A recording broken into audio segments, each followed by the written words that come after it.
Some breaking news right now. Disgraced financier Jeffrey Epstein has taken his own life while he was behind bars here in New York City. Epstein was facing sex trafficking charges. NBC News investigative correspondent Tom Winter now has the very latest. Tom, what more do we know? It has been over a year since Jeffrey Epstein mysteriously died before his trial in what would have been one of the most important and most watched trials of the decade.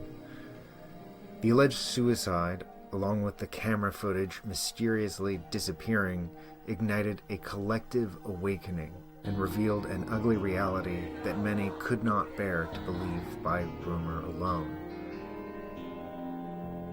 For some, it has confirmed not just rumors of human trafficking, but of something even worse: satanic ritual abuse among the so-called elite ruling class and the intelligence agencies.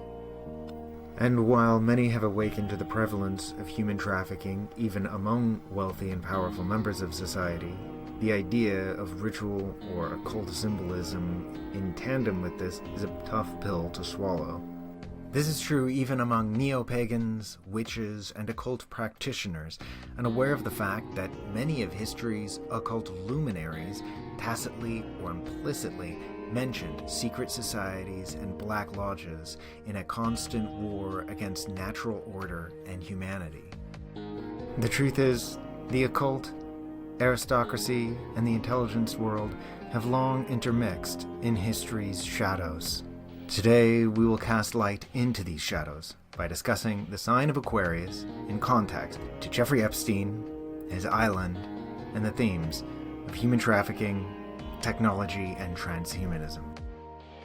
Consider this a deep dive side mission on the sign of Aquarius, looking at the star lore, myth cycles, and narrative about Aquarius that most people, even other astrologers, might not know about.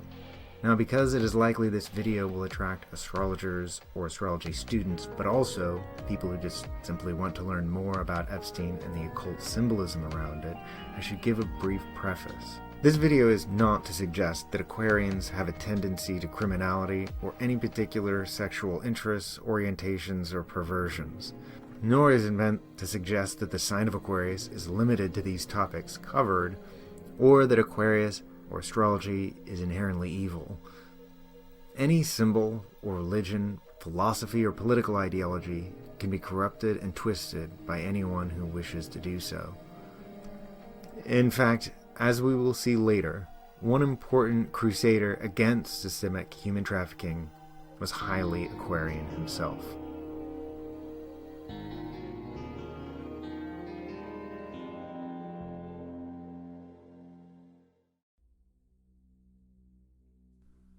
It is often said that the sign of Aquarius is that of the oddball, or the reformer and the revolutionary, whose ideas will smash the chains of oppression and usher in a spacefaring utopia.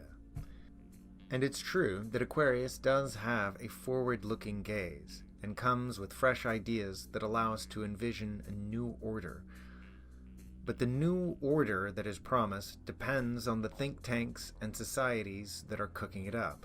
And these groups can just as easily become new oppressors for the generation that they rise up in. And in our case today, we will examine evidence for an individual and an unnamed group that does indeed seek the Aquarian themes of liberation and freedom, but not for all, only their select elite, and not for the good of humanity, but to commit crimes against humanity. This video will be dealing with adult subject matter and will include some images and ideas that many will find disturbing. Viewer discretion is advised. The glyph of Aquarius is sometimes said to be waves of air, because Aquarius is an air sign. And while that's true, those squiggles are not air, but indeed water. Aquarius, as the name would imply, is about water. In fact, this whole region of the sky was once called the sea, with Pisces the fish and other sea creatures nearby.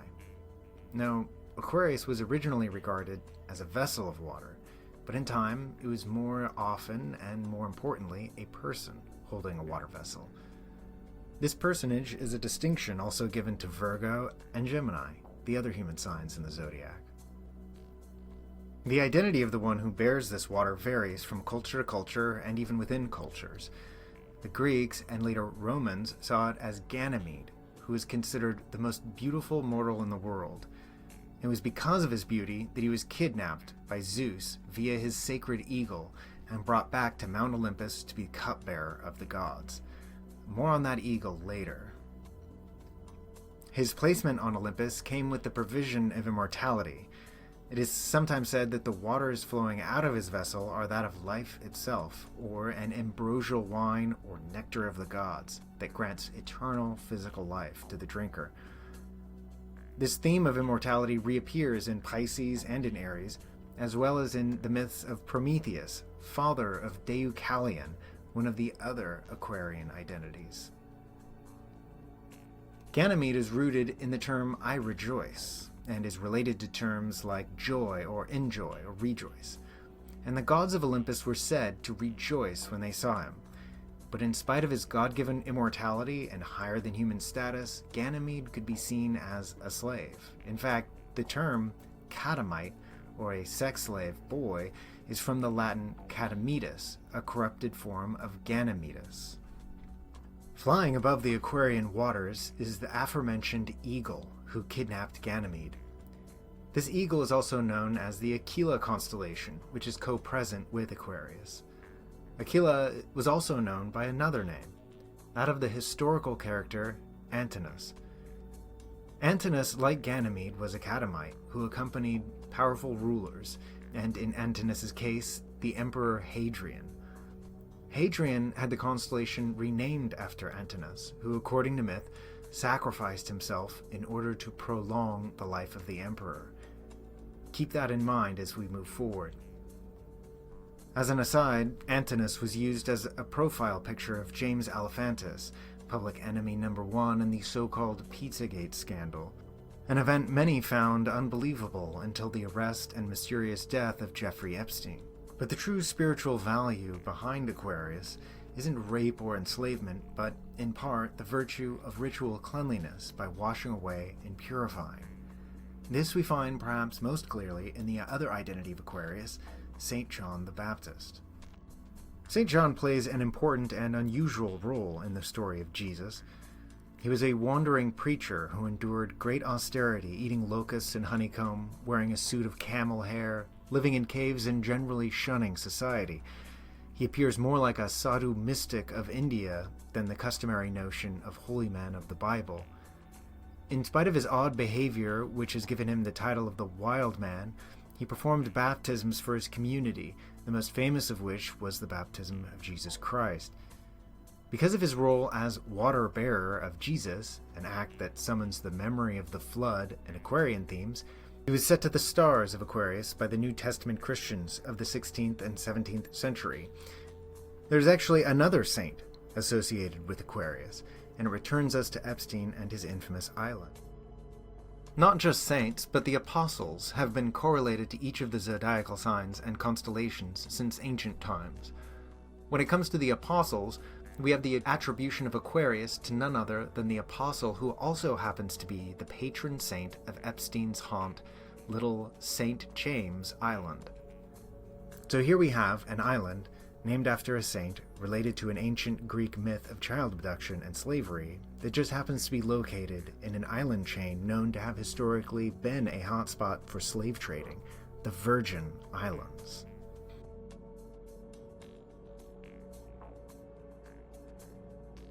Little St. James Island has many structures, but it's one of the smaller ones that stands out, one for which there has been much suspicion and speculation about: Epstein's infamous so-called temple. In spite of being an alleged gym or workout room, it carries an appearance of religious decorum, is surrounded by statues of pagan gods, and sits adjacent to a large sun geoglyph and sundial. Its unusual nature and the fact that there are double doors leading to the interior of the island lend credence to, if not proving, the theory that there is an underground facility of some sort beneath the small building. As it has been discovered by other researchers, this structure, whatever its intended use, is stylized after the Hammam Yalbuga bathhouse in Syria, near the legendary Aleppo citadel. More on that in a moment. The Mamluks were essentially a slave culture, where individuals were given duties and became the protectors of the Islamic ruling class during the Middle Ages. These same elite would procure young girls and boys as sex slaves and were groomed as such from an early age. It's all sounding a bit like the youth Ganymede, who, upon being captured and enslaved to serve a ruling class, was also given a measure of status and benefits.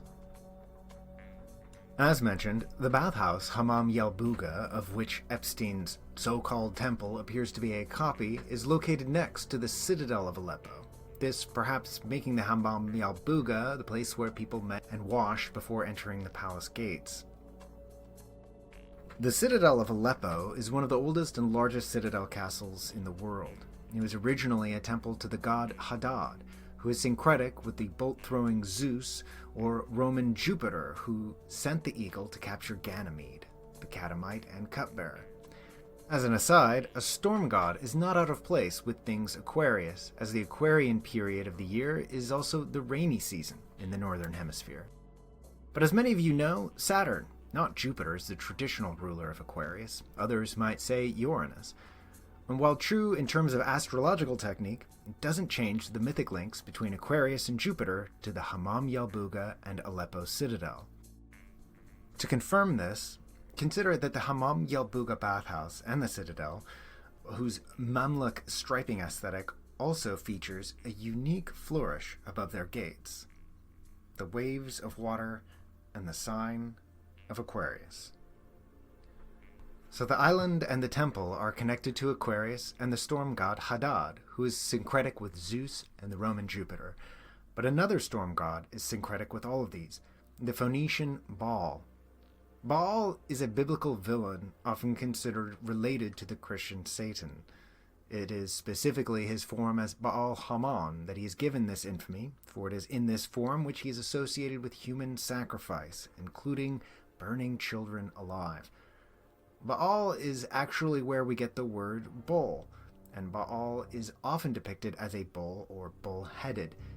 He is synonymous with the Canaanite god Moloch, who is also depicted as a bull and also worshipped with human sacrifice and ritual child burnings in giant ovens. His bull avatar is more at home in the sign of Taurus. Here in Aquarius, he is the stormbringer and thrower of lightning bolts.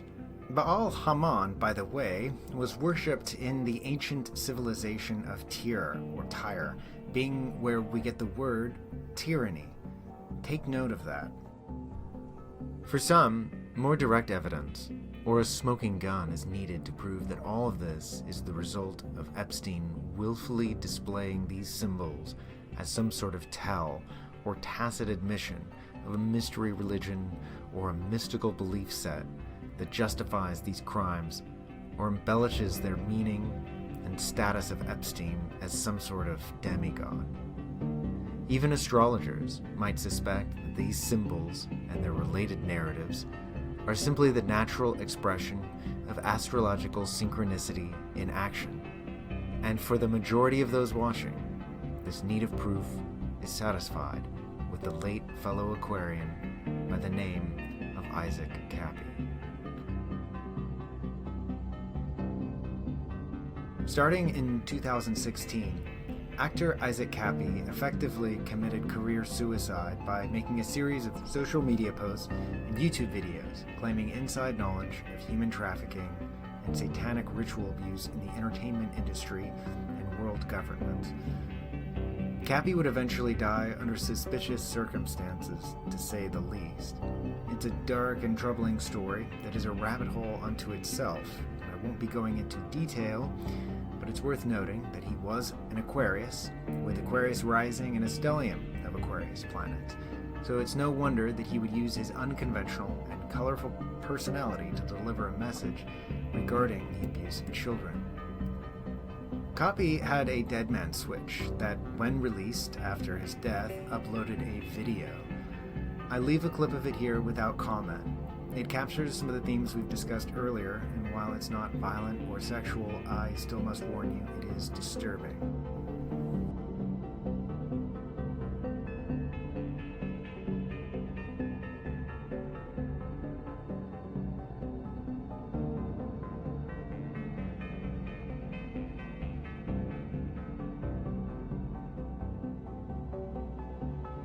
There are other unique features on the island.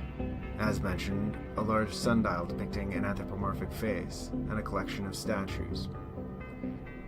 Some have speculated that the birds atop the dome are owls, and link the temple, so-called, to the stone owl used in rituals at the infamous Bohemian Grove.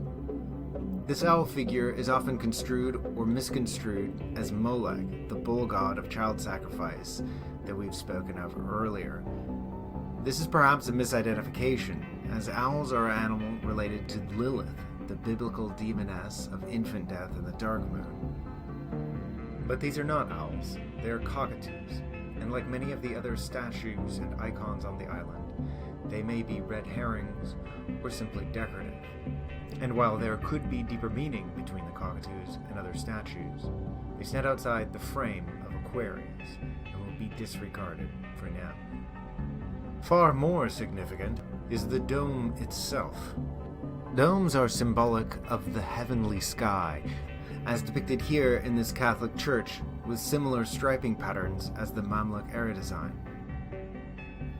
The heavenly sky at night brings us right back to Aquarius, who sits on an axis with the sign of Leo opposing it. The duality of this axis is a bit like a performer or movie star and their audience.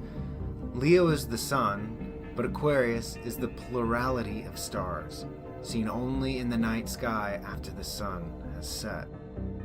This is perhaps why Aquarius is the sign that's often been associated with astrologers, astronomers, and stargazers.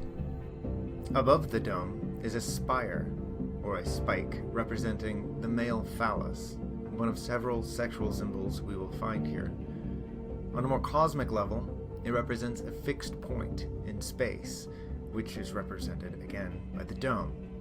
This concept of a point in space is a basic fundamental building block of creation, and is represented by the glyph for the sun. The dome is gold, also symbolic of the sun, but more importantly, gold is a symbol of eternity and suggests a legacy that has survived for millennia, perhaps even the flood itself.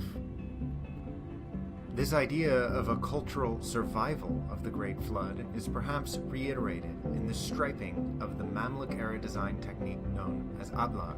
According to the Arabic mystical tradition known as Sufism, this striping pattern represents God and his shadow, spirit, and materiality. These patterns are overtly celestial in nature, playing upon the use of light rather than image to illustrate or convey the idea of God. In Epstein's structure, the striping is blue and white. Blue is symbolic of the heavenly sky and the sea. Noteworthy, as the ancients believed the Great Flood was a deluge of watery firmament, or a literal sea in the sky that catastrophically fell, wiping out the global civilization that preceded it. So these cascading iterations could possibly be a reference to the deluge and the global cleansing that is represented by the white stripes. This pattern shows up in Jewish prayer shawls, which would appear to be a continuation of the Egyptian Nemes, whose blue and gold stripes were of the New Kingdom, who may themselves have been the immediate inheritors of a pre-flood civilization. One major clue is relatively subtle and is featured on the facade outside the temple. It is the keystone. A keystone is an important architectural design which gives the required support for an arch to remain fixed in place and not collapse under its own weight. The arch, like the dome, represents the sky, and the keystone represents the zenith or high point of the sky at the position of the sun in summer solstice.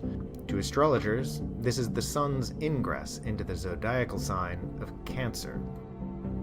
Architecture, especially sacred architecture, has features and elements that parallel the human body. This is an example of the Hermetic axiom, as above, so below. Keystones appear in human biology with the feet. Curious, as Aquarius, whom we seem to have departed from momentarily, rules the ankles, not far away. This doesn't seem to add much to the picture, but the fact that the keystone shows up in the biology of the uterus does. and that the keystone sits below a dome, which, as we have learned, represents the sky, but also the pregnant belly of a woman. And the waters of Aquarius represent the amniotic fluid that breaks before childbirth. In fact, another persona of Aquarius is the goddess Juno, wife of Jupiter, who rules over the delivery of children and is the protector of young people. As mentioned, the keystone represents the summer solstice point when it enters the zodiacal sign of Cancer, which, more than Aquarius, is linked to women's issues and pregnancy. A classical title of Cancer is the Gate of Men, implying the gate through which humans are born. In Freemasonry, the keystone plays an important role, and one related to the biblical character Hiram Abiff. Shown here is a Freemasonic keystone, and surrounding the center is an acronym, stating, Hiram, the widow's son, sent to King Solomon. Hiram Abiff, like St. John, is a complex character, but essentially he is an architect sent to build King Solomon's temple. But during the affair, he was brutally murdered for refusing to give up the secrets of his craft. While his legacy has deeper meanings, on the surface, he represents the honor and integrity of keeping one's word, in this case, the promise of secrecy.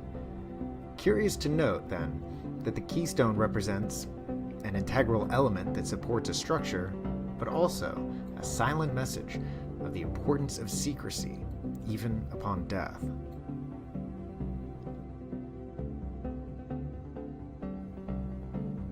Another important feature has largely been ignored by researchers.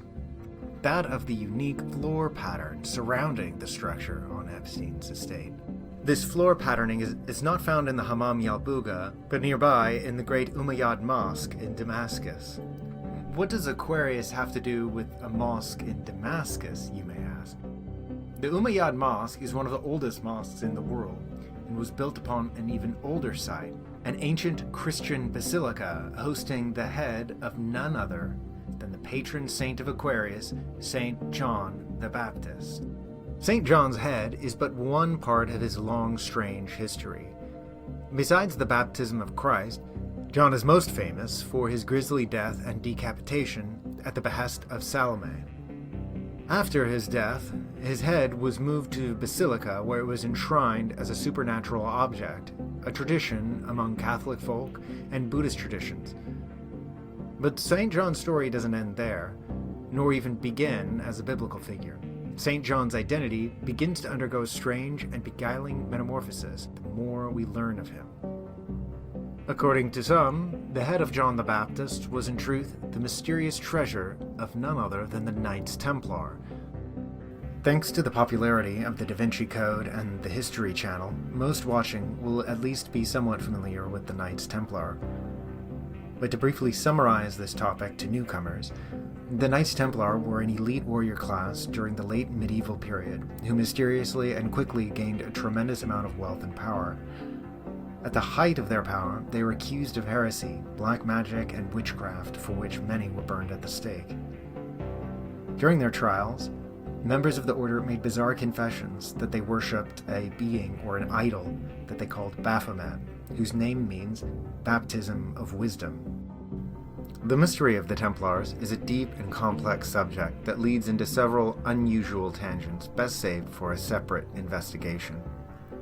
Many will argue that the Templars were victims of a bloodthirsty church who were quick to attack any heretical beliefs or power structures that threatened their own, and that the confessions of blasphemy and dark mystery religions were falsely claimed under the application of torture.